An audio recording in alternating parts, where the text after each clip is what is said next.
Hello dear students, so next topic is ratios to persons.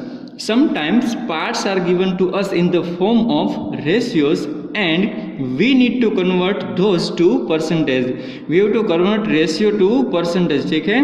तो dear students एक example लेके हम समझते हैं. Rina's mother said to make idlis you must take 2 parts rice and 1 part urad dal. What percentage of such mixtures would be rice and what percentage would be in urad dal? हमको यहाँ पे एक ratio दिया गया है, तो ratio को हमको परसेंटेज में कन्वर्ट करना है. जो यहाँ पे देखो आप ध्यान से 2 parts rice and 1 parts urad dal, मतलब 2:1 का रेशियो यहाँ पे दिया गया है.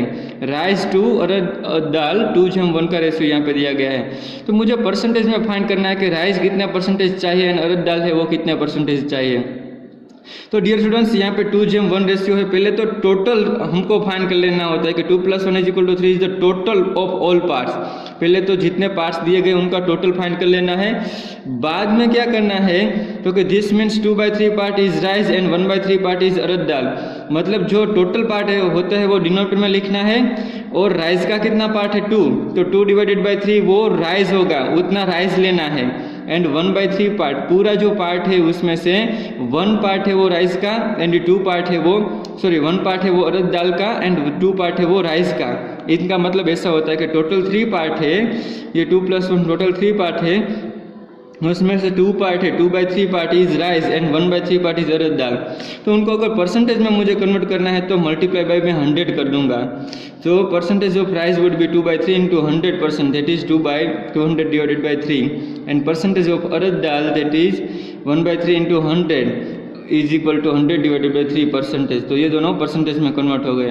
तो डियर स्टूडेंट्स पहले तो टोटल कर देना है और जो ये रेशियो है उनको फर्स्ट वाले रेशियो को भी जो जिसका दिया गया है उनको ऑल पार्ट से डिवाइड कर देना है. दूसरा पार्ट जो भी दिया गया है उनको भी ऑल पार्ट से डिवाइड कर देना है. मल्टीप्लाई बाय आप 100 कर दोगे तो आपको परसेंटेज मिल जाएगा. इसके कई सारे हम एग्जांपल देखेंगे, so don't worry about it. Now next is increase और डिक्रीज एज परसेंट. तो डियर स्टूडेंट्स ये फॉर्मूला भी सिर्फ आपको याद रखनी है कि अगर सपोज कोई चीज़ में इंक्रीज या डिक्रीज हो रहा है तो कितने परसेंटेज इंक्रीज हो रही है, कितने परसेंटेज डिक्रीज हो रही है, वो अगर मुझे फाइंड करना है तो ये फॉर्मूला हम यूज़ करेंगे कि percentage increase equal to amount of change, amount में कितना चेंज हो रहा है, डिवाइडेड बाय ओरिजिनल अमाउंट और बेस. ओरिजिनल अमाउंट कितनी थी जिसमें से चेंज हुआ, सो ओरिजिनल अमाउंट और बेस इंटू 100. ये परसेंटेज इंक्रीज होने की फॉर्मूला है. परसेंटेज डिक्रीज होने के लिए भी यही फॉर्मूला है कि amount of change divided by original amount और बेस इंटू 100. तो ये हो गए परसेंटेज इंक्रीज और डिक्रीज की फॉर्मूला. तो डियर स्टूडेंट्स ये फॉर्मूला हम परसेंटेज इंक्रीज और डिक्रीज फाइंड करने के लिए यूज करेंगे. Now next, price related to an item और बाइंग एंड सेलिंग.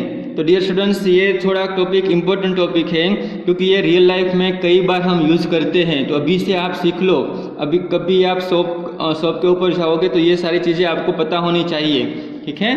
तो चलो हम स्टार्ट करते हैं. तो buying price of any item is known as cost price. अगर हम कोई भी चीज़ को परचेस करते हैं तो उनको दुकानदार जो होता है वो कोई चीज़ परचेस करता है, दुकानदार शॉपकीपर है वो कोई चीज़ परचेस करता है, ठीक है, तो उनको कॉस्ट प्राइस बोलते हैं. उनको सीपी से रिप्रेजेंट करते हैं, उनका शॉर्ट फॉर्म सीपी मतलब कॉस्ट प्राइस. वही दुकानदार अगर वो चीज़ को बेच रहा है तो उनको सेलिंग प्राइस कहते हैं. The price at which you sell is known as the selling price और in short SP. Selling price को एसपी भी बोलते हैं. दुकानदार जो चीज़ खरीदता है बाहर से उनको कॉस्ट प्राइस बोलते हैं और वो चीज़ जो बेचता है कस्टमर्स को वो उनको सेलिंग प्राइस बोलते हैं. नाउ यहाँ पे कुछ 3 इंपॉर्टेंट फॉर्मूला देख लेते हैं. If CP is less than SP, CP मतलब कॉस्ट प्राइस. कॉस्ट प्राइस है वो सेलिंग प्राइस से लेस देन है.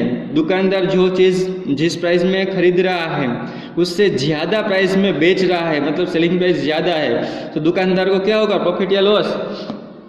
ऑब्वियसली प्रॉफिट होगा, तो दुकानदार को प्रॉफिट होगा। और प्रॉफिट कैसे फाइंड करेंगे, तो बड़ी रकम में से छोटी रकम सब्ट्रैक्ट करेंगे। कुछ बड़ी रकम सेलिंग प्राइस है, सेलिंग प्राइस में से सीपी कॉस्ट प्राइस सब्ट्रैक्ट कर देंगे तो प्रॉफिट मिलेगा। तो प्रॉफिट की ये फॉर्मूला है, profit is equal to SP minus CP, selling price minus cost price is equal to profit. Now if CP and is equal to SP, मतलब selling price and cost price same है, selling price and cost price same है, तो उनको loss भी नहीं होगा और profit भी नहीं होगा। So no profit no loss situation. अगर selling price equal to cost price then no profit no loss situation. Now if cost price is greater than SP, मतलब कि दुकानदार है वो जो चीज़ परचेस कर रहा है कॉस्ट प्राइस जितनी है उससे कम दाम में बेच रहा है, तो ऑब्वियसली उनको लॉस ही होगा। जो खरीद रहा है वो सपोज 100 रुपीज़ की चीज़ शॉपकीपर ने खरीदी है, वो 80 रुपीज़ में दे रहा है, तो उनको 20 रुपीज़ का लॉस ही होगा। तो लॉस की फॉर्मूला यहाँ पे क्या बनेगी, क्योंकि loss is equal to CP minus SP, cost price ज़्यादा है उसमें से सेलिंग प्राइस सब्ट्रैक्ट कर देंगे तो मुझे लॉस मिलेगा। So loss is equal to CP minus SP, profit is equal to SP minus CP. Profit कब होगा, तो सीपी लेस देन होगा, सीपी लेस देन एसपी होगा, और लॉस कब होगा, तो सीपी ग्रेटर देन एसपी होगा, तो तभी लॉस होगा। तो ये तीन टर्म हमको याद रखना है, loss is equal to CP minus SP and profit is equal to SP minus CP. SP मतलब सेलिंग प्राइस एंड सीपी मतलब कॉस्ट प्राइस। कॉस्ट प्राइस ज़्यादा है तो लॉस होगा, सेलिंग प्राइस ज़्यादा है तो प्रॉफिट होगा। ठीक है। Now dear students, next topic profit और लॉस इन प्रॉफिट और लॉस एज अ परसेंटेज। अगर मुझे कोई चीज़ का प्रॉफिट और लॉस फाइंड किया हुआ है और उनको परसेंटेज में कन्वर्ट करना है तो ये टॉपिक इम्पोर्टेंट है। तो प्रॉफिट और loss can be converted to a percentage. It is always calculated on CP. Profit और loss always calculated on CP, cost price के ऊपर ही परसेंटेज में कन्वर्ट किया जाता है। प्रॉफिट और loss always calculated on CP, CP के ऊपर ही हमेशा आपको परसेंटेज फाइंड करना है कोई भी प्रॉफिट और लॉस का, तो सीपी के ऊपर ही फाइंड करेंगे।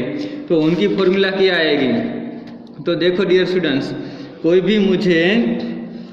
भी चीज़ का प्रॉफिट या लॉस का परसेंटेज फाइंड करना है तो ये फॉर्मूला आएगी, profit percentage equal to profit into 100 divided by CP. अगर लॉस परसेंटेज फाइंड करना है तो loss divided by CP into 100 आएगा। प्रॉफिट फाइंड करना है तो profit divided by CP into 100, CP से डिवाइड करना होगा। प्रॉफिट होगा या लॉस होगा उनको सीपी से डिवाइड करके 100 से मल्टीप्लाई कर दोगे तो आपको परसेंटेज इन प्रॉफिट या लॉस मिल जाएगा। ठीक है। सो प्रॉफिट परसेंटेज या लॉस परसेंटेज फाइंड करने के लिए प्रॉफिट डिवाइडेड बाय सीपी या loss divided by CP into 100। So this is the formula to find percentage of profit और loss. Now next, charge given on borrowed money और simple interest. ये आपके लिए first time आ रहा है तो मैं ये पूरी थियरी आपको एक्सप्लेन कर रहा हूँ डियर स्टूडेंट्स। ठीक है, ये मैं पूरी थियरी आपको एक्सप्लेन कर रहा हूँ, सो प्लीज़ ध्यान से समझ लेना। Charge given on borrowed money और सिंपल इंटरेस्ट। डियर स्टूडेंट्स, अगर हमको पैसे की ज़रूरत पड़ती है तो हम अपने रिश्तेदार से या बैंक से पैसा लेते हैं, तो उसके ऊपर कुछ इंटरेस्ट हमको एक्स्ट्रा मनी देनी होती है, उनको सिंपल इंटरेस्ट बोलते हैं। ठीक है, तो डियर स्टूडेंट्स पहले पूरा समझ लेते हैं। Sohini said that they were going to buy a new scooter, उनको न्यू स्कूटर बाय करने जा रहे हैं। Mohan asked her whether they had the money to buy it. Sohini said her father was going to take loan from a bank. The money you borrow is known as a sum borrowed और principal. जो सोहिनी के पापा है उनको scooter लेना है, लेकिन उनके पास उतने पूरे पैसे नहीं हैं, तो वो बैंक के पास लोन लेने के लिए गए हैं। ठीक है, तो बैंक के पास जो पैसे ले रहे हैं उनको सम बोरोड और प्रिंसिपल बोलते हैं। हम प्रिंसिपल ही याद रखेंगे। ठीक है, प्रिंसिपल ही रखेंगे। जो हम बैंक के पास से जो मीन्स पैसे लेते हैं उनको सम बोरोड और प्रिंसिपल ही कहते हैं, तो हम प्रिंसिपल याद रखेंगे। प्रिंसिपल मनी मीन्स जो मनी ले रहे हैं उनको प्रिंसिपल मनी बोलेंगे। This money would be used by the borrowers for some times before it is return.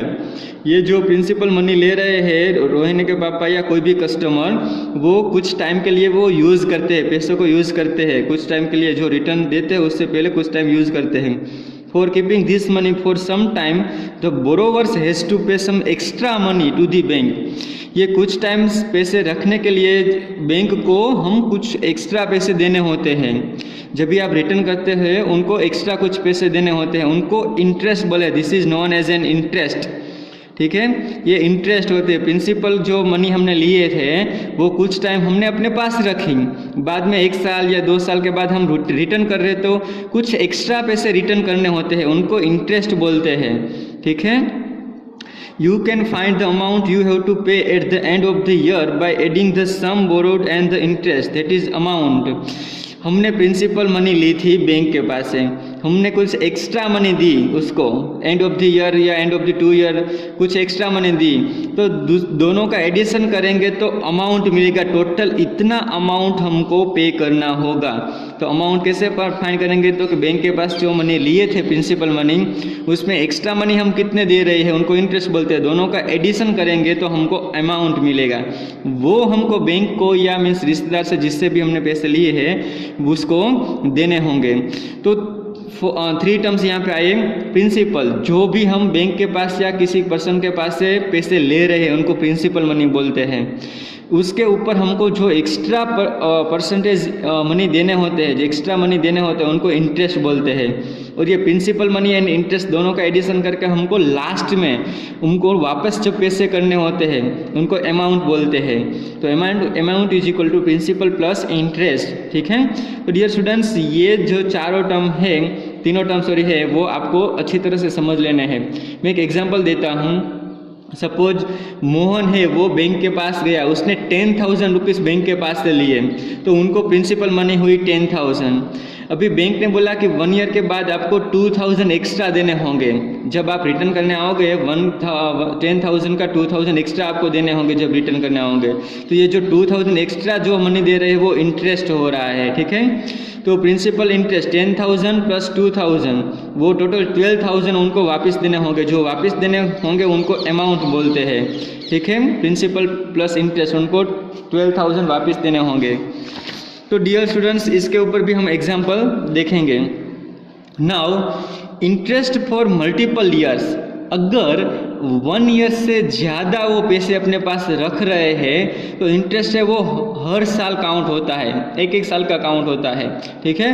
तो डियर स्टूडेंट्स, उनको 1 साल से ज़्यादा रखना है तो इंटरेस्ट ज़्यादा देना होगा. 1 साल से ज़्यादा रख रहे हैं तो जितने भी ईयर्स या जितने भी टाइम रख रहे हैं अपने पास मनी, उतना इंटरेस्ट उनको देना होगा. तो उसके लिए एक फॉर्मूला है कि सपोज 3 ईयर्स वो अपने पास रख रहे हैं तो 3 ईयर्स का इंटरेस्ट एक्स्ट्रा मनी कितना देना होगा. तो ये फॉर्मूला है. इंटरेस्ट को आई से रिप्रेजेंट करते हैं. I is equal to TRP divided by 100. T for time, कितने ईयर्स रख रहे हैं. R फॉर रेट, कितने परसेंटेज रेट ले रहे हैं, कितने परसेंटेज इंटरेस्ट ले रहे हैं. ठीक है. And P for principal.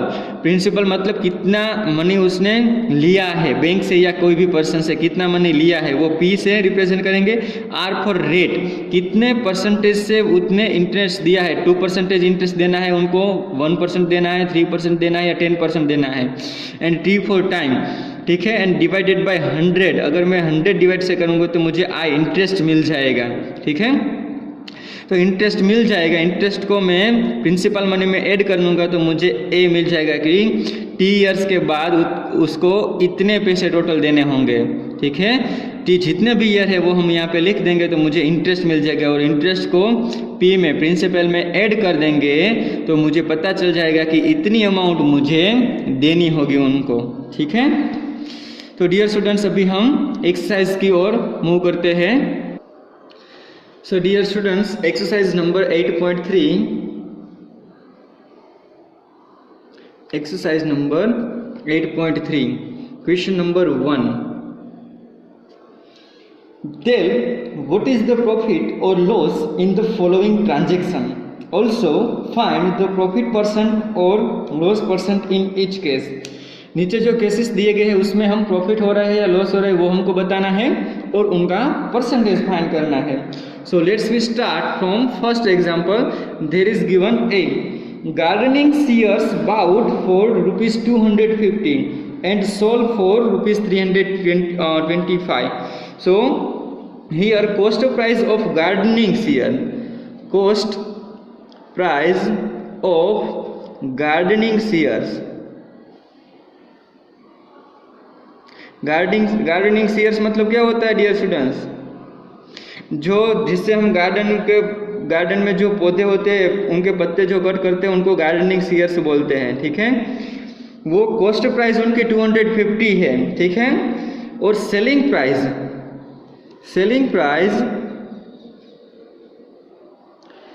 Price of gardening share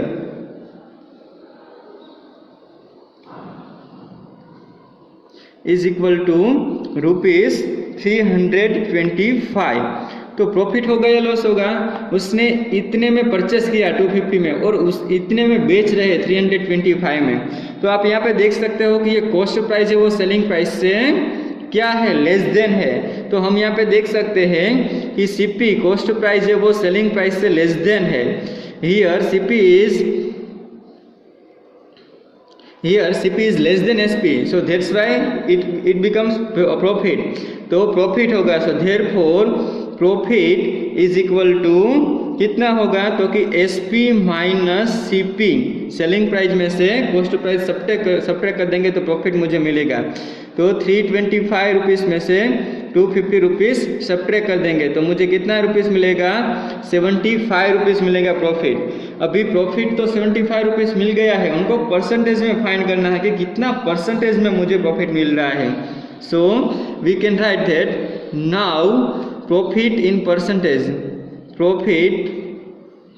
profit percentage equal to, हमने फॉर्मूला दी गई थी कि अगर प्रॉफिट या लॉस को परसेंटेज में फाइंड करना है तो क्या करना है, तो अगर प्रॉफिट फाइंड करना है तो प्रॉफिट डिवाइडेड बाय मुझे CP करना होगा और मल्टीप्लाई बाय 100 करना है।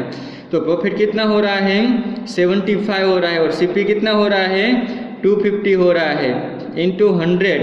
तो यहाँ पे मैं 10 कैंसिल कर देता हूँ, 25 3 75, तो यहाँ पे क्या आएगा 30।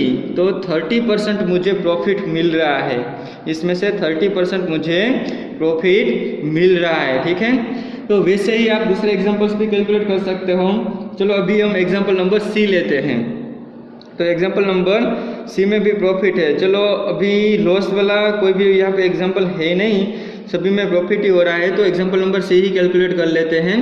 एग्जांपल नंबर C में दिया गया है कि a cupboard bought for 2500 and sold at 3000, ठीक है।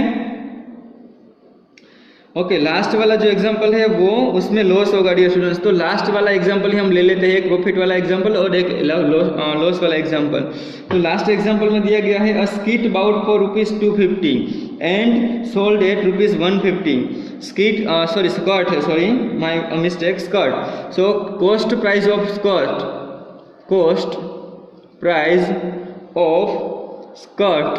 स्कर्ट कितने में परचेस कर रहे हैं, तो कि ₹250 में परचेस कर रहे हैं स्कर्ट।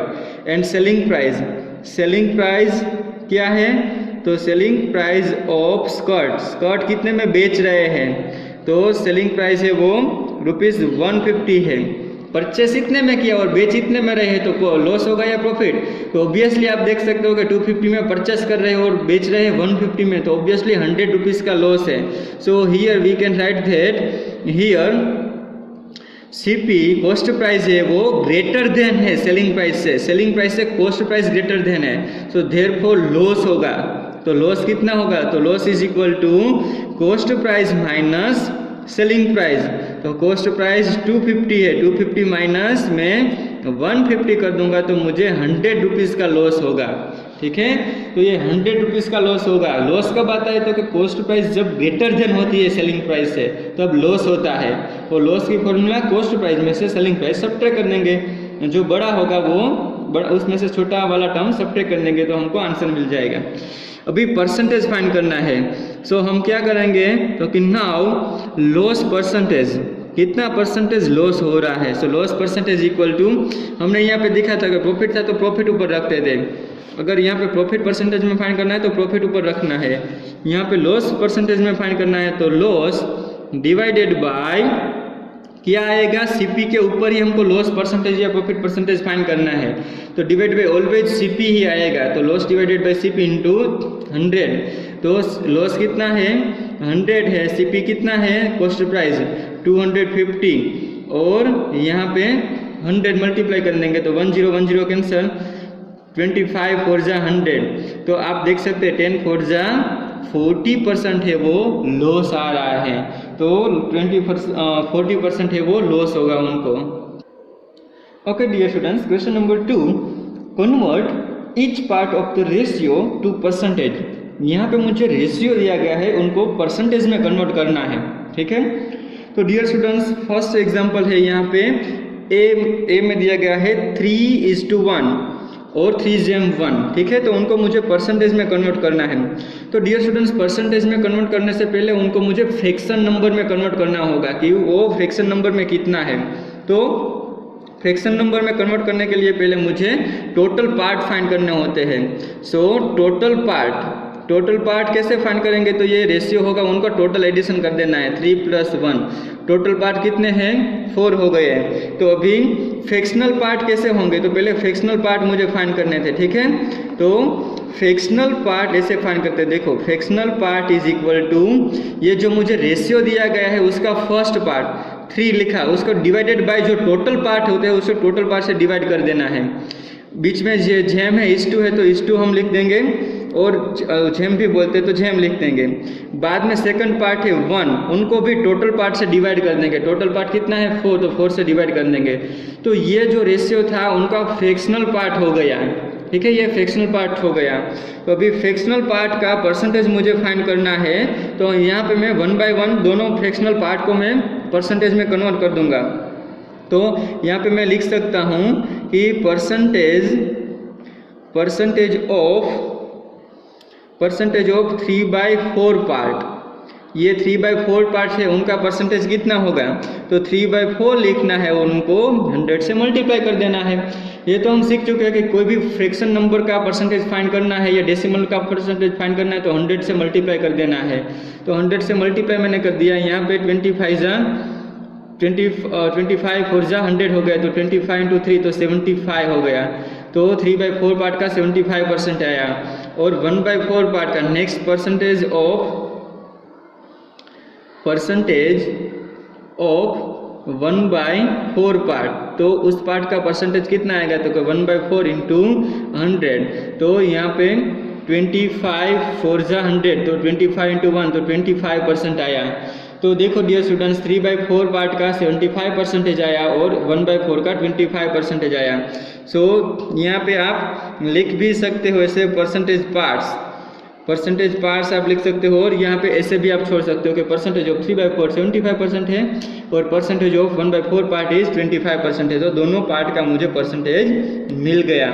अभी हम एक नेक्स्ट एग्जाम्पल ले लेते हैं, एग्जाम्पल नंबर डी, जिसमें रेशियो है वो 3 पोर्शन में दिया गया है, 1:2:5। तो नो इश्यू, 3 पोर्शन में हो या 4 पोर्शन में हो कोई दिक्कत नहीं आएगी हमको। तो पहले तो क्या फाइंड कर लेना है, टोटल पार्ट फाइंड कर लेना है।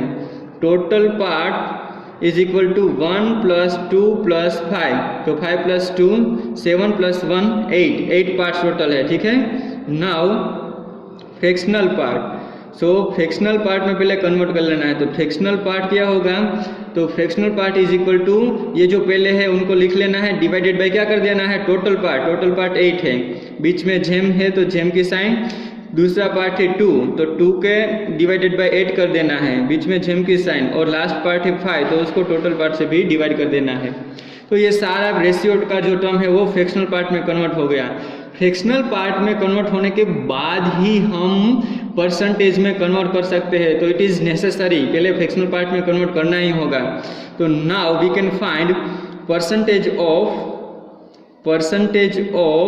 1/8 पार्ट, ये फर्स्ट जो पार्ट है उनका परसेंटेज फाइंड करना चाहते हैं।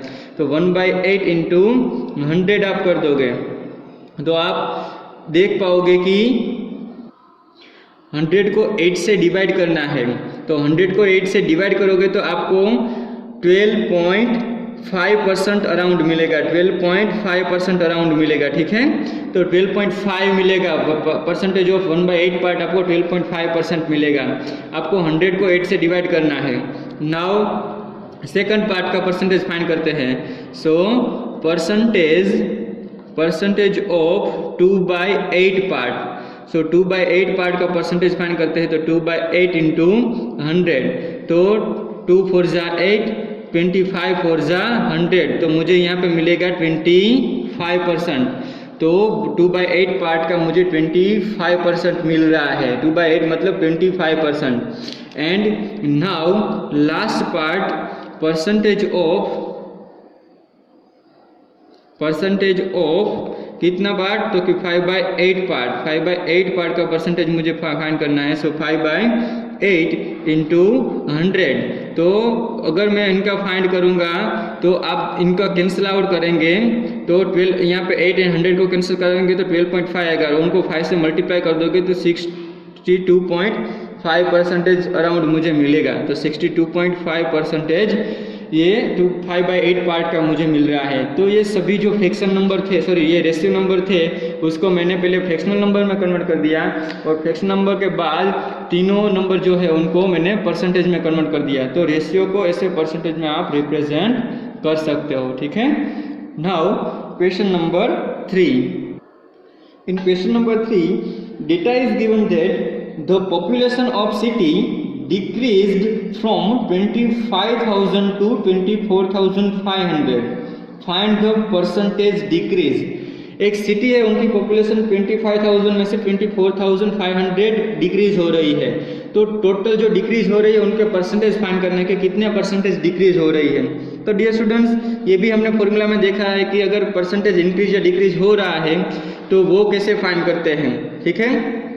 तो पहले मुझे क्या फाइंड करना होगा, here the decrease population of a city from 25,000 to 24,500। तो पहले मैं लिख लेता हूं the decreased population of a city from 25,000 to 24,500। तो पॉपुलेशन डिक्रीज नंबर्स में कितनी होगी। So population decrease is equal to 25,000 में से 24,500 सब्ट्रैक्ट कर देंगे तो मुझे मिलेगा 500% डिक्रीज हो रहे हैं। पर मुझे परसेंटेज में फाइंड करना है। सो डिक्रीज्ड परसेंटेज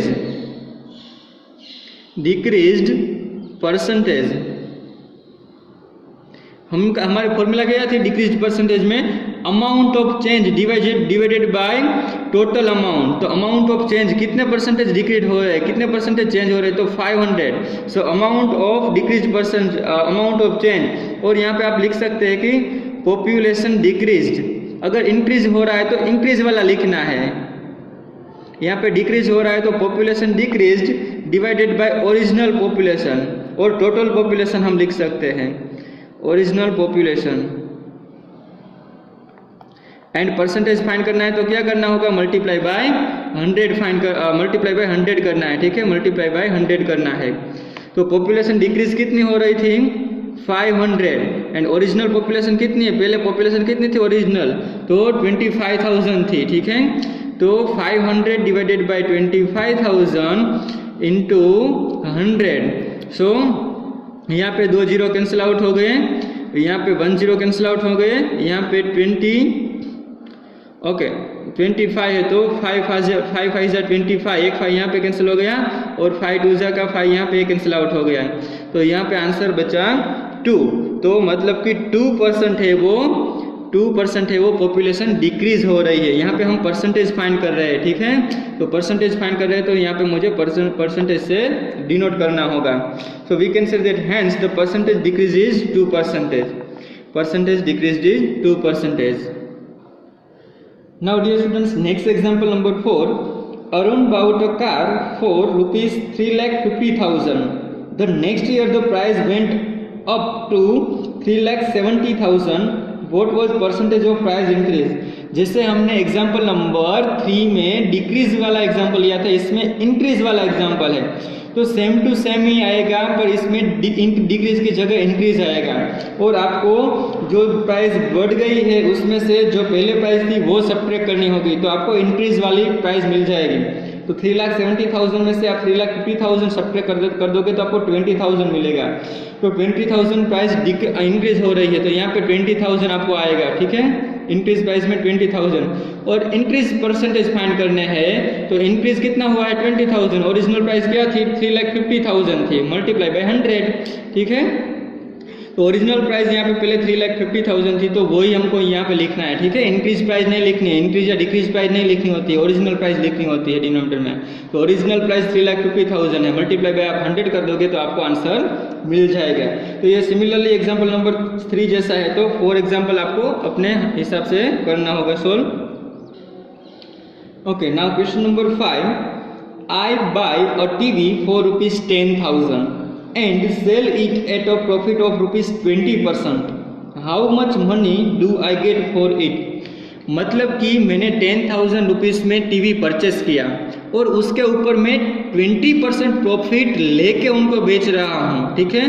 तो मुझे कितने पैसे मिलेंगे, तो वो मुझे फाइंड करना है डियर स्टूडेंट्स, और उनको कितने पैसों में बेचना चाहिए, ठीक है, तो वो भी मुझे फाइंड आउट करना है। तो डियर स्टूडेंट्स क्वेश्चन नंबर 5 यहाँ पे मुझे दिया गया है, the cost price of TV, the cost price of TV की कॉस्ट प्राइस कितनी है ₹10,000। 10,000 में मैं परचेस टीवी कर रहा हूँ, और प्रॉफिट परसेंटेज उनको 20% प्रॉफिट लेके मैं उनको बेच रहा हूँ।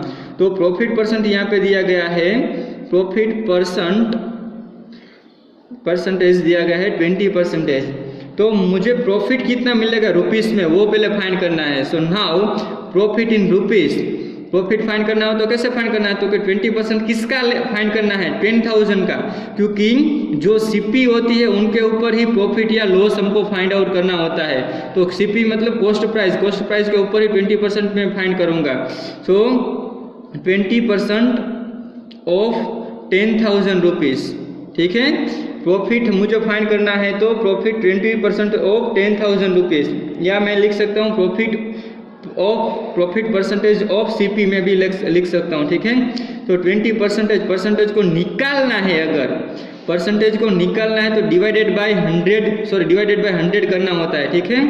परसेंटेज को निकालना है तो ये परसेंटेज को अगर मुझे निकालना है तो उनको 100 से डिवाइड कर देना होता है। तो मैं एक जीरो यहाँ पे कट करता हूँ, एक जीरो यहाँ पे कट करता हूँ, तो 1000 इंटू 2 मतलब 2000। तो 2000 रुपीज़ का मुझे प्रॉफिट 20% मतलब मुझे 2000 रुपीज़ का प्रॉफिट मिलेगा। तो मुझे टीवी सेल कितने में करना होगा, तो अगर आपको सेलिंग प्राइस जाननी है तो सेलिंग प्राइस इक्वल टू आपको जो कॉस्ट प्राइस थी, ये कॉस्ट प्राइस थी, उसमें आपको प्रॉफिट ऐड करना होगा कि ये प्रॉफिट मुझे लेना है, तो कॉस्ट प्राइस जो है उसमें मैं ये ऐड कर दूंगा, तो उतने पैसों में मुझे ये टीवी बेचना होगा, तभी मैं 2000 रुपीज़ प्रॉफिट कर पाऊंगा। तो selling price equal to cost price plus profit में ऐड कर दूंगा। तो कॉस्ट प्राइस कितनी थी 10,000 रुपीज़ थी, उसमें 2,000 रुपीज़ 20% 2,000 रुपीज़ में प्रॉफिट कमा रहा हूँ। तो 12,000 में मैं अगर ये टीवी बेचूंगा तो मुझे 2,000 रुपीज़ प्रॉफिट मिलेगा, मतलब 20% प्रॉफिट मिलेगा, ठीक है। तो डियर स्टूडेंट्स, प्रॉफिट या loss always calculated on CP, आपको वो रुपीज़ में मिल जाएंगे। आपको सेलिंग प्राइस फाइंड करनी है तो प्रॉफिट है तो ऐड करना होगा, कॉस्ट प्राइस में प्रॉफिट ऐड करना होगा। अगर लॉस जा रहा है तो सेलिंग प्राइस में से वो सब्ट्रैक्ट करना होगा, तो वो भी हम देखेंगे, ठीक है। तो कॉस्ट प्राइस में से सब्ट्रैक्ट करना होगा, लॉस तो सेलिंग प्राइस आपको मिलेगी। तो एक एग्जाम्पल, नेक्स्ट एग्जाम्पल वैसा ही एग्जैक्टली, चलो हम देखते हैं। Example number 6, Juhi sells a washing machine for ₹30,500. She loses 20% in the bargaining. What was the price at which she bought it? मतलब जूही ने एक वॉशिंग मशीन है वो 30,500 में सेल कर दिया है, अभी उसको 20% लॉस हो रहा है, 20% बार्गेनिंग में लॉस हो रहा है। तो उसने परचेस कितने में किया होगा वो हमको पहले फाइंड करना है कि परचेस कितने में किया होगा। उसको लॉस जा रहा है 20%। तो चलो क्वेश्चन नंबर 6 में क्या दिया गया है मुझे, तो कि selling price of washing machine, selling price यहाँ पे दी गई है, ठीक है। सो पहले लिख लेते हैं सेलिंग प्राइस, पहले जो भी दिया गया है ना वो लिख लेना होता है। So selling price of washing machine, so selling price of washing machine is equal to मुझे दिया गया है ₹30,500, इतने रुपीस में वो सेल कर रही है। अभी लॉस परसेंटेज दिया गया है कि लॉस हो रहा है, so loss percentage equal to 20% loss हो रहा है।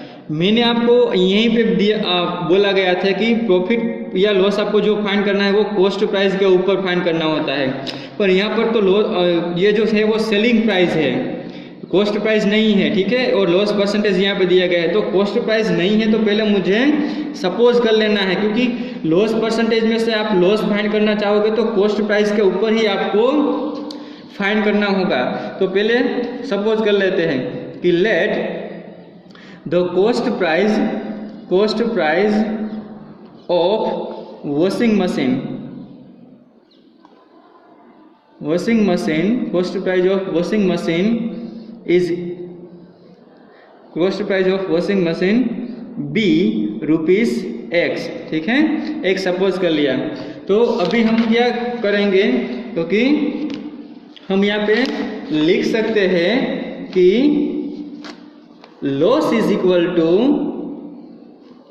लॉस कैसे फाइंड कर देंगे, कॉस्ट प्राइस के ऊपर लॉस फाइंड कर सकते हैं, प्रॉफिट या loss. So loss percentage of CP, profit find करना होता है तो प्रॉफिट परसेंटेज ऑफ सीपी आएगा। पिछले एग्जांपल में जैसे किया था, प्रॉफिट फाइंड किया था, यहाँ पे लॉस फाइंड कर रहा है, तो लॉस कितना है 20% है, तो 20 डिवाइडेड बाय 100 कर देता हूँ। और सीपी क्या हमने सपोज किया है, तो हमने सीपी एक सपोज किया है, ठीक है। तो 20 डिवाइडेड बाय 100 इंटू X आपको मिलेगा। तो आप अगर इनको कैंसिल आउट करोगे तो 25 या 100 होता है, तो X डिवाइडेड बाई 5 आपको लॉस मिलेगा। तो मुझे यहाँ पे लॉस मिल रहा है, loss is equal to ₹X divided by 5 मिल रहा है, ठीक है। नाउ डियर स्टूडेंट्स, अगर मुझे लॉस हो रहा है तो सेलिंग प्राइस का फॉर्मूला क्या होगा, selling price equal to cost price है वो, उसमें से हमको में क्या सब्ट्रैक्ट करना होगा। यहाँ पे हम क्या कर रहे थे, देखो यहाँ में हम क्या कर रहे थे कि अगर मुझे सेलिंग प्राइस है, प्रॉफिट हो रहा है तो कॉस्ट प्राइस में मैं प्रॉफिट ऐड कर दूंगा तब मुझे सेलिंग प्राइस मिलेगी। पर लॉस हो रहा है तो लॉस मतलब कॉस्ट प्राइस में से लॉस सब्ट्रैक्ट कर दूंगा तब मुझे सेलिंग प्राइस मिलेगी, ठीक है। तो डियर स्टूडेंट्स, अगर मुझे सेलिंग प्राइस लॉस के टाइम फाइंड करना है तो कॉस्ट प्राइस में से लॉस सब्ट्रैक्ट करना होता है, ठीक है। सेलिंग प्राइस में से मैं सेलिंग प्राइस फाइंड करनी है तो कॉस्ट प्राइस माइनस लॉस कर दूंगा तो मुझे सेलिंग प्राइस मिलेगी। पर सेलिंग प्राइस तो मुझे दी गई है डेटा में, कितना दिया गया है, वॉशिंग मशीन कितने में बेच रहे हैं, 30,500 में बेच रहे हैं। कॉस्ट प्राइस है वो हमने सपोज कर ली थी, कितनी की थी, X सपोज कर ली है। और लॉस है वो कितना मिल रहा है, X डिवाइडेड बाय 5 मुझे मिल रहा है। तो डियर स्टूडेंट्स, इसका एलसीएम लेके हम इनको सोल्व आउट करते हैं। तो 30,500, X के डिनोमिनेटर में अगर कुछ नहीं है तो 1 हम सपोज कर सकते हैं। यहाँ पे क्रॉस मल्टीप्लिकेशन करते हैं तो 5x minus 1 into x divided by 1 into 5, तो दैट इज 5।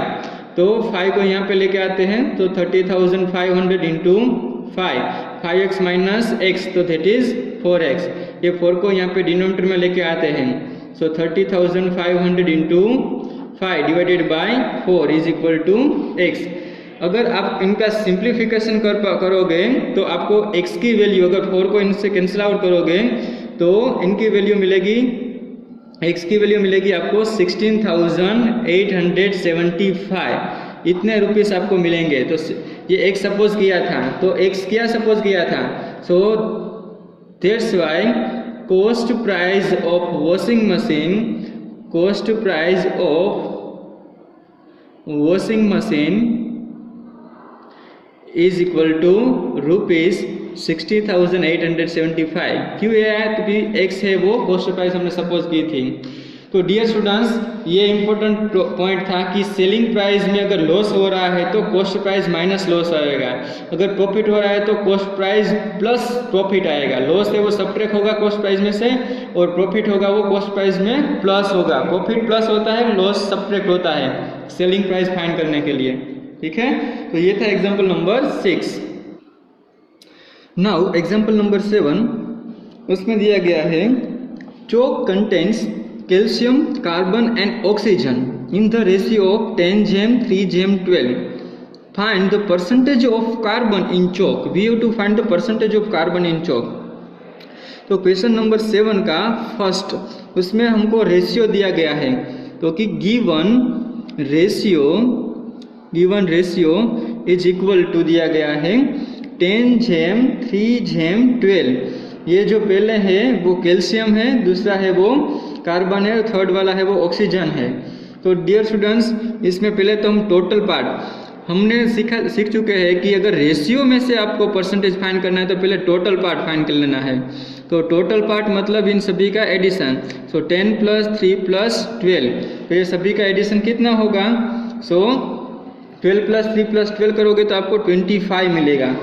अभी मुझे जिसका भी परसेंटेज फाइंड आउट करना है उनका पहले फ्रैक्शनल पार्ट फाइंड करना है।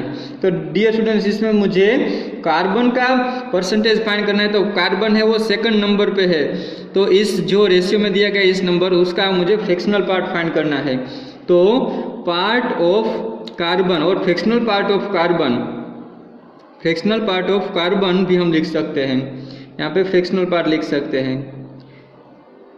Fractional part of carbon is equal to, हम लिख सकते हैं कि जितना भी रेशियो में दिया गया है वो पार्ट लिख देना है, डिवाइड क्या करना है तो कि डिवाइडेड बाय टोटल पार्ट कर देना है। ठीक है, तो फ्रैक्शनल पार्ट फाइंड करना है तो रेशियो वाला नंबर को टोटल पार्ट से डिवाइड कर देना है। तो ये मुझे फ्रैक्शनल पार्ट मिल गया कार्बन का, पर मुझे परसेंटेज फाइंड करना है। सो यहाँ पे मैं अभी इजीली फाइंड कर सकता हूँ कि percentage of carbon part in chalk, percentage of carbon part in chalk. तो ये जो जितना भी फ्रैक्शनल पार्ट है, ये फ्रैक्शनल पार्ट को मैं 100 से मल्टीप्लाई कर देता हूँ। मैंने आपको सिखाया था कि अगर परसेंटेज फाइंड आउट करना है तो 100 से मल्टीप्लाई कर देना है। 25 4 × 100, 4 3 × 12, तो यहाँ पे मुझे 12% मिला है। मतलब कि जो पूरा चौक बन रहा है उसमें 12% है वो कार्बन यूज़ कर रहे हैं, 100% में से 12% है वो कार्बन यूज़ कर रहे हैं। तो ये मेरा फर्स्ट क्वेश्चन का आंसर मिल गया। नाउ क्वेश्चन नंबर 2, उसमें मुझे पूछा गया है if in a stick of chalk carbon is 3 gram, what is the wait of chalk stick? Carbon का वेट 3 ग्राम है तो पूरी स्टिक का वेट कितना होगा वो मुझे फाइंड आउट करना है। तो डियर स्टूडेंट्स, यहाँ पे हम पहले दिया गया है वो लिख लेते हैं, quantity of carbon in chalk stick, quantity of carbon in chalk stick of carbon stick, quantity of carbon in chalk stick is equal to 3 gram. ये मुझे 3 ग्राम दिया गया है। ठीक है, 3 ग्राम दिया गया है, तो मुझे पूरा चौक का वेट फाइंड आउट करना है। तो मैं सपोज कर लेता हूँ कि let weight of chalk stick be x gram. पूरी चौक स्टिक का वेट x ग्राम है, मैंने ऐसा सपोज कर लिया है। पर अभी हमको पता है कि कार्बन है, ये जो कार्बन है, कार्बन कितने परसेंटेज पूरी स्टिक में है? 12%, और उसका वेट कितना है? 3 ग्राम है। तो हम यहाँ पे ऐसे लिख सकते हैं, आप ध्यान से देखना हम कैसे लिखेंगे। तो हम यहाँ पे ऐसे लिख सकते हैं कि देन वेट ऑफ कार्बन, और यहाँ पे हम डायरेक्टली ऐसा लिख सकते हैं कि 12% ऑफ x। पूरा जो चौक है उनका 12% अगर हम लेंगे, पूरा चौक है जितना वेट का चौक है उसका 12% लेंगे तो वो 12% कितना वेट होगा, तो हमको पता है कि 12% कार्बन का था और कार्बन का वेट कितना था 3 ग्राम था। तो 12% ऑफ x ग्राम वेट मतलब 12% ऑफ चॉक वो हमको 3 ग्राम वेट देता है। क्यों? क्योंकि 12% है वो कार्बन का है, तो कार्बन का वेट मुझे 3 ग्राम दिया गया है।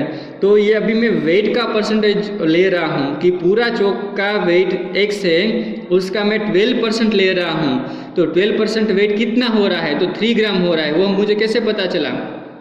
क्योंकि कार्बन है वो 12% है पूरे चॉक में और 12% कार्बन का वेट है 3 ग्राम। तो पूरे चॉक का अगर मैं 12% लेता हूँ तो मुझे 3 ग्राम मिल रहा है। तो अभी ऑफ वाला परसेंटेज हमको फाइंड करना आता है। सो 12 इंटू एक्स, ऑफ मतलब मल्टीप्लिकेशन और परसेंटेज निकलना है तो डिवीजन में 100 से मल्टीप्लाई कर देना है और 3 एज इट इज़। तो डियर स्टूडेंट्स, ये 100 को मैं इस साइड मल्टीप्लाई कर देता हूँ तो 3 इंटू 100 आ जाएगा और 12 है वो डिनोमीटर में चला जाएगा। तो आप कैंसिल आउट करोगे तो 4 3 जा 12, 25 4 जा 100। तो आप x की वैल्यू मिलेगी 25। एंड क्या हमको फाइंड करना था? x हमने क्या सपोज किया था? ग्राम मीन्स वेट, तो x ग्राम 25 ग्राम मिलेगा। x इज इक्वल टू मतलब weight of chalk stick is equal to 25 gram. तो ये हो गया हमारा answer, weight of chalk stick is 25 gram. तो ये आपको एक लाइन यहाँ पे लिखनी होगी, weight of chalk stick is 25 gram, तो वो आपको मिल जाएगा। Next example number 8, question number 8, उसमें मुझे दिया गया है Amina buys a book for ₹275। मुझे कॉस्ट प्राइस दी गई है बुक की यहाँ पे। So the cost of a book is equal to, मुझे यहाँ पे दी गया है ₹275। Now next, and sell it at loss of 50%। Loss percentage में मुझे दिया गया है, लॉस परसेंट दिया गया है 50%। How much does she sell it for, तो मुझे सेलिंग प्राइस फाइंड करनी है, एसपी फाइंड करना है। तो डियर स्टूडेंट्स, यहाँ पे मुझे सीपी दिया गया है, उसके ऊपर मुझे परसेंटेज में फाइंड कर लूँगा तो मुझे लॉस मिल जाएगा। यहाँ पे लॉस परसेंटेज में दिया गया है, मुझे लॉस फाइंड करना है तो सीपी में से मुझे लॉस फाइंड करना होगा तो सेलिंग प्राइस मुझे मिल जाएगी। तो पहले लॉस परसेंटेज में से मैं पहले सिर्फ लॉस फाइंड कर लेता हूँ। तो डियर स्टूडेंट्स, ये हमने सीख चुके हैं कि लॉस या प्रॉफिट फाइंड करना है तो वो सीपी के ऊपर ही आता है। तो loss is equal to loss percentage of CP, loss percentage of CP. So loss percentage मुझे कितना दिया गया है 50%, तो 50 में यहाँ पे रखूँगा। सीपी कितना दिया गया है 275 और परसेंटेज है वो निकाल रहा हूँ तो डिवाइड में क्या करूँगा 100 से डिवाइड कर दूँगा। तो आप इनको सोल्व करोगे तो आपको आंसर मिलेगा ₹41.25। ये आपको आंसर मिलेगा लॉस। इतना मुझे पैसों में लॉस हो रहा है, ये परसेंटेज मुझे दिया गया था, ये पैसों में मुझे 41.25 का लॉस हो रहा है। तो डियर स्टूडेंट्स, सेलिंग प्राइस मुझे फाइंड करनी थी। तो सेलिंग प्राइस कॉस्ट प्राइस में से मैं क्या करूँगा तो मुझे सेलिंग प्राइस मिलेगी। क्योंकि कॉस्ट प्राइस है उसमें से मैं ये लॉस है वो सब्ट्रैक्ट करूँगा। हम देख चुके हैं कि सेलिंग प्राइस अगर प्रॉफिट में फाइंड करना चाहते हैं तो प्रॉफिट ऐड करना होता है और लॉस में फाइंड करना चाहते हो तो लॉस सब्ट्रैक्ट करना होता है। कॉस्ट प्राइस में से लॉस सब्ट्रैक्ट करोगे तो आपको सेलिंग प्राइस मिलेगी। तो कॉस्ट प्राइस कितनी थी, तो कि कॉस्ट प्राइस 275 रुपीज़ थी। लॉस कितना हुआ तो कि 41.25 रुपीज़ हुआ। अगर आप उनका सब्ट्रैक्शन करोगे तो आपको मिलेगा 233.75 रुपीज़। इतना रुपीज़ सेलिंग प्राइस होगी, वो इतने रुपीज़ में सेल कर रहे हैं इसलिए उनको 41.25 रुपीज़ लॉस हो रहा है। नाउ एग्जाम्पल नंबर 9, 10 एंड 11 है वो इंटरेस्ट के ऊपर दिया गया है। वो जो हमने लास्ट टॉपिक पढ़ा था कि इंटरेस्ट कितना लगता है और टोटल कितनी अमाउंट हमको पे करनी होती है, उनके ऊपर एग्जाम्पल्स हैं। तो एक क्वेश्चन नंबर 9 से हम स्टार्ट करते हैं। It is very easy example, उसमें आपको कोई दिक्कत नहीं आएगी। Find the amount to be paid at the end of 3 years in each case. End of the 3 years in each case हमको फाइंड करना है। तो पहले ए में प्रिंसिपल दिया गया है,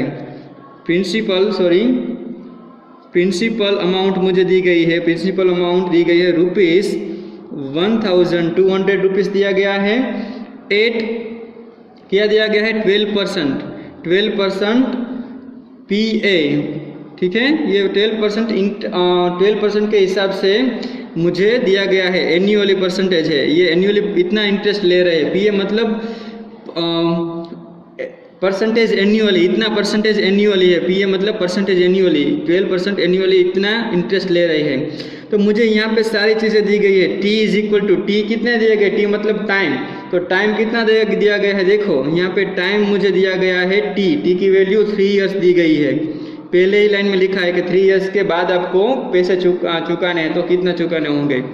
T दिया गया है। प्रिंसिपल मुझे प्रिंसिपल अमाउंट दी गई है P प्रिंसिपल अमाउंट दिया गया है ₹1200 एंड R मतलब रेट मुझे दिया गया है, कितना दिया गया है 12%। तो सारी चीज़ें मुझे यहाँ पे दी गई है, तो सिर्फ मुझे फॉर्मूला में वैल्यू पुटअप करनी है। तो फॉर्मूला क्या है, तो कि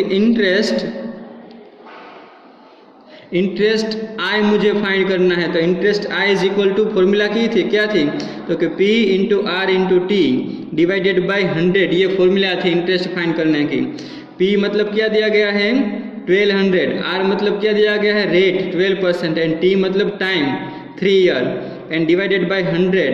तो आप इनको कैंसिल आउट करोगे तो 12 पैसा 144 और 144 को 3 से मल्टीप्लाई करोगे तो आपको आंसर मिलेगा 432 रुपीज़ 432। तो ये मुझे इंटरेस्ट इतना हुआ 3 इयर्स के बाद। तो टोटल अमाउंट मुझे कितनी चुकानी होगी, तो उसका भी हमारे पास फॉर्मूला था कि मुझे अमाउंट कितनी चुकानी होगी। तो अमाउंट का फॉर्मूला था कि amount is equal to P plus I, P मतलब प्रिंसिपल वैल्यू एंड I मतलब इंटरेस्ट वैल्यू, ठीक है। तो P प्लस I मुझे करना है, तो प्रिंसिपल वैल्यू 1200 रुपीज़ थी एंड इंटरेस्ट वैल्यू मुझे 432 रुपीज़ मिल रहे हैं। तो मुझे टोटल कितने चुकाने होंगे, तो कि 1632 रुपीज़ चुकाने होंगे एंड ऑफ द 3 इयर्स। तो ये हो गया फर्स्ट केस का simplification. Second case similarly exactly ऐसा ही है, तो वो आपको अपने हिसाब से सोल्व करना है। सेकंड केस के लिए आप अपने हिसाब से सोल्व करना, सेम टू सेम है केस वो। क्वेश्चन नंबर 10 में दिया गया है what rate gives ₹280 as interest on a sum of ₹56,000 in 2 years।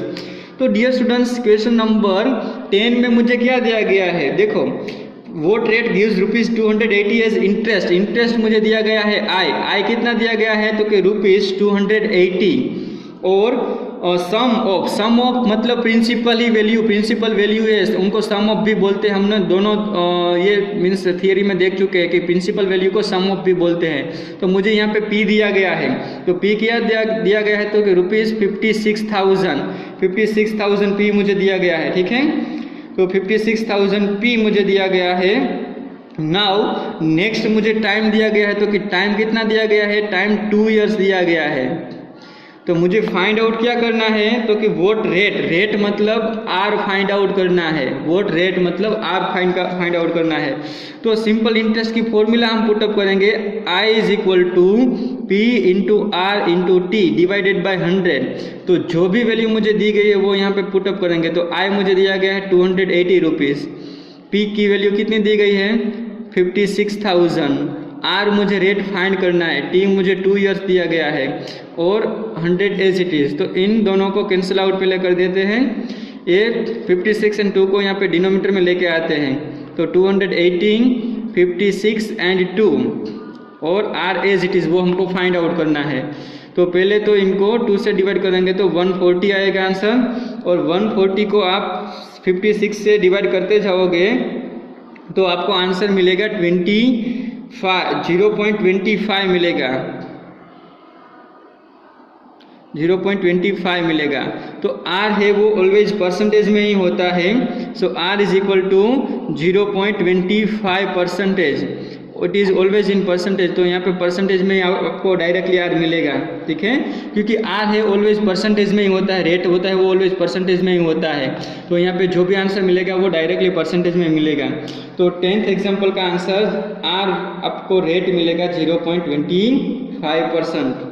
Now next example, question number 11। If Meena gives an interest of rupees 45 for 1 year at 9% rate per annual, what is the sum she has borrowed? मतलब कि मुझे यहाँ पे simple interest I दिया गया है। Question number में जो 11 में पहले जो दिया गया है वो हम यहाँ पे लिख लेते हैं। सिंपल इंटरेस्ट मुझे आई दिया गया है, कितना दिया गया है तो कि 45 रुपीज़, और रेट भी दिया गया है, कितना रेट दिया गया है 9% मुझे दिया गया है रेट, और कितने टाइम्स के लिए दिया गया है, टाइम भी दिया गया है, टाइम दिया गया है 1 ईयर। तो मुझे फाइंड आउट क्या करना है, मुझे फाइंड आउट करना है P फाइंड आउट करना है, borrowed, sum she has borrowed, sum मतलब P, ठीक है, P प्रिंसिपल और बोरोड या सम वैल्यू सभी एक ही है, ठीक है, तो P फाइंड करना है। तो I की फॉर्मूला यहाँ पे पुटअप करेंगे PRT डिवाइडेड बाय 100, तो सभी की जो वैल्यू दी गई है वो हम यहाँ पे पुटअप करेंगे। तो I की वैल्यू यहाँ पे 45 है, P की वैल्यू क्या है तो वो फाइंड आउट करनी है, R की वैल्यू 9% है, T की वैल्यू 1 ईयर है, और डिवाइडेड बाय 100, तो इनको इस साइड लेके जाते हैं तो 45 divide into 100 divided by 9 and 1, 9 into 1 तो 9 आएगा, और इस side P as it is रहेगा, तो 9 5 45, 5 इंटू 100 500, तो P की वैल्यू मुझे 500 रुपीज़ मिली, तो उनको सम ऑफ बोरो 500 रुपीज़ किया होगा, ठीक है। तो डियर स्टूडेंट्स, ये थी एक्सरसाइज नंबर 8.3।